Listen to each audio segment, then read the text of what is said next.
Hey guys, welcome back to Mo's Game Table. Today we're going to take a look inside First Strike 62. This is a game designed by Bruce Costello and published by Schutze Games. This is another one of the games I picked up at the San Diego Historical Games Convention at the Blue Panther booth. I've always been curious about this one, and when I saw it at the booth, I was there, it was in my hands. I said, you know what, I'm taking it home with me. So let's take a look at the back of the box and see what this game's all about. In First Strike 62, the players are transported back to the middle of the Cuban Missile Crisis. Using historically accurate strategic, i.e. nuclear force structures, the players will be responsible for fighting the war on a global scale when the diplomats fail. Rather than concern themselves with the operations of Army Corps and naval task forces, players will be directing B-52 bomber wings of SAC or the Strategic Rocket Force's new SS-7 Satan ICBMs. Of course, the new Soviet missile complexes on Cuba still retain their importance as a dagger aimed at the heart of the USA and will have to be factored into both sides' plans. The surprise potential of these weapons are accounted for in the radar rules. Game components, you get a 24-page rulebook, a 33 by 34-inch map, 263 counters, one reference chart, 2 player tables, 4-page scenario book, and a quick start guide. Complexity is moderate to high, solitaire suitability is moderate, time to play is approximately 3 hours, the map scale is Northern Hemisphere, and the unit size is missile groups, bomber wings, and the turn length is abstract. So let's take a look inside and see what you get.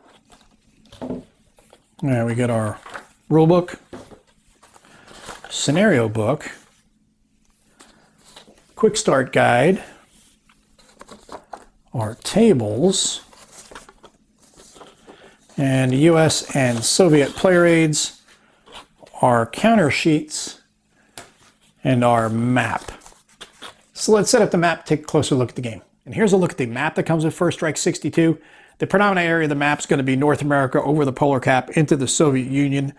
SAC is the command post for the United States. Moscow and the Urals for the Soviet Union. There are interests for NATO in the Pacific as well as in Europe.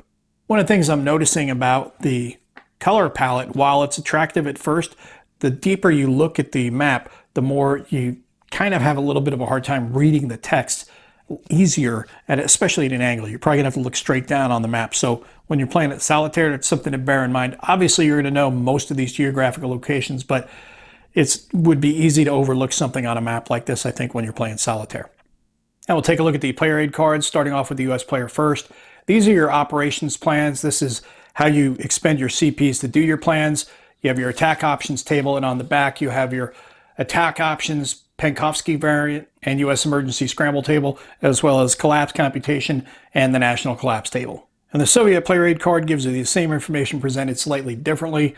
War plans are what are called for the Soviets, the PSYOPs for the NATO forces. Then you have your objective forces assigned, CPs and how they're expended, special attack table, collapse computation, emergency scramble table, and the national collapse table, same as for NATO. Then you have your combat tables, your nuclear attack resolution, bombers, air defense combat, and your ASW attack, as well as conventional warfare. On the back, you have your random events and your random events table. And this is a quick start guide for anyone who's familiar with First Strike and has played that first edition before. This way you'll be able to get up to speed to the new one, First Strike 62. And we'll take a look at the counter sheets for the game. Soviet forces on the left and the US forces on the right. The first thing that jumps out at me is something that I've noticed before with Schutze games when it comes to their print quality. I guess the graphics are just not as up to snuff as they are with other publishers, because there's some issues here with some of these counters. It looks like you've got these counters here do not have a line underneath them. These do. You see it over here on the blue a little bit easier than you do on the red, but see how these have a blue mark? These do not. So that must mean something in the game, I'm going to assume. But it's going to be more difficult to read for the Soviets than it is for the US, and that's something that is unfortunate and hopefully could be corrected in a future run. Then our second sheet of counters, we have plenty of nuclear detonation markers, as well as some supply and city counters and other administrative counters as well. Now we'll take a look at the rulebook. It is a 24-page rulebook. Starts off with the introduction, game components, game map and scale, game counters and intercontinental range versus intermediate range, admin counters, and then your abbreviations. Abbreviations continue on over here. You have some optional rules, and then we get into the setup, campaign, how to win, victory points, collateral damage effects on victory, damage markers, counting negative victory points, collapse, and ending the game. And then it starts off with the turn sequence on page 4. and it walks you through all the steps of the turn sequence and then rules for taking actions, how those are handled. Your special sequence for IRBCM, ICBM attacks when the missiles do not pass through enemy radar zones, Soviet SSB limitation, anti-submarine warfare, PSYOP selections, your war plan selections, alerts in general war conditions, upgrading alert levels, so when you want to upgrade your DEFCON level, and you get into bringing in new units, command point generation, escalation. Then your Soviet war plan and US PSYOPs. These are basically your target packages. You hear all the time in movies, you know, this unit is carrying out its target package or whatever plan you've got when an attack is underway. You're not going to be able to sit down, dissect an incoming attack, and respond. You're going to look at the attack, you're going to base it on parameters you've done for other counterstrikes, and based on how you're being attacked is how you're going to enact a war plan, and that's how this is handled in the game. Rules for using the PSYOPs of war plans, target specified, command points, how those are used, special attack options, target types, different types you've got, populated hexes, collateral damage, resolutions, soft targets, hard targets, effects of collateral damage on targets, bomber attacks, ballistic missiles, how those are fueled, and then how they're launched, movement and sequencing, target factor, kill factors, range categories, missile movement and strike resolution, and then there's a text example of a strike, submarines, bombers, bomber scrambles, and then your bomber missions,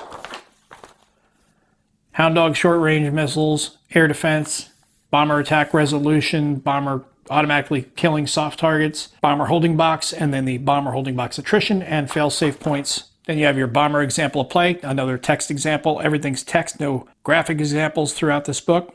Nuclear couplet example. Then you get into general purpose forces and regional conflicts, U.S. fleet concentration, tactical nuclear warfare, Soviet control markers, Marine invasion of Cuba, U.S. airstrikes on Cuba, because remember, you can't ignore Cuba, 90 miles off the shore of Florida. Optional rules that can be used to spice things up a little bit more. And then finish up with the credits. Then you have the turn sequence on the back of the book. We have the scenario booklet. This is just a few pages. Explains to you how to set up your alert and scenarios, alert levels, how those are handled, determining initiative and game termination. Then we get into the scenario. Scenario 1 is a Bolt from the Caribbean Blue. 2 is Execute the Go Codes. 3 is Armageddon, Monday, October 29, 1962. And then 4 is the Missiles of October campaign game. And there are some rules for that. And then on the back, you have your victory conditions, as well as the variant rule and tournament play. And that is a look at everything you get inside of First Strike 62, a game designed by Bruce Costello and published by Schutze Games. This is one that's been on and off my radar for a while. I remember it, I forget about it. When I saw it at the Blue Panther booth, I said, I need to get this game, let me get it now. So I picked it up. Cuban Missile Crisis is a very fascinating piece of history. We were very, very close to stepping into the abyss. Thankfully, cooler heads prevailed and we did not. A great reenactment of that is 13 Days. Now, it may not be 100% accurate with historicity, but it is a great tense drama that is played very well by all the actors, and I strongly recommend checking that movie out. Definitely going to watch that before sitting down to play this game. It'll put me in the mood to play it. A really enjoyable movie, and this looks to be an equally entertaining simulation of this situation. The only drawback, like I said, is Schutze Games counters tend to be a little on the not so great side, and you know, we pointed out about the red marks on the bottom of the counters. We have the darker marks here for the US, and the darker red just does not show up that well for the Soviets. And it's something that I really do think is an issue with Schutze Games, not Blue Panther, because I've gotten plenty of Blue Panther games and their graphics do come out fine. I think it's just the graphics that they're given from Schutze are the issue. But those are fixable. I'm going to try to work on a way to correct that to make it a little easier to read when I play. But I hope that helps you guys out if you've been curious about this one. If you have any comments or questions, post them down below. Thanks for tuning in, guys. See you next time.